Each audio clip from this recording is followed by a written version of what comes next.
আসসালামু আলাইকুম, আশা করি সবাই ভালো আছেন। আঙ্কেলের দোকানে স্পেশাল চা খাচ্ছি।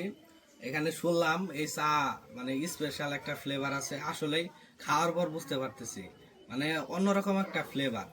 আপনারা পাহাড়ে ঘুরতে আসলে এখানে মানে এই চাটা উপভোগ করতে পারেন। আমরা এখানে বসে আছি, পিছনে আবার পাহাড় আছে, নিচে নদী ঝর্ণা বয়ে গেছে আর কি, ঝর্ণা থেকে আর কি নদী রূপ নিছে। এই নদীর নাম কি? কালাপানি। এই অঞ্চলের নাম কালাপানি। আপনারা যদি কমলাকান্দা আসেন অবশ্যই এই জায়গাটুকু ঘুরতে আসবেন, সুন্দর একটা জায়গা। এখানে বসে এক কাপ চা আর পাহাড় দেখার মতো অনুভূতি আর কিছু হতে পারে না।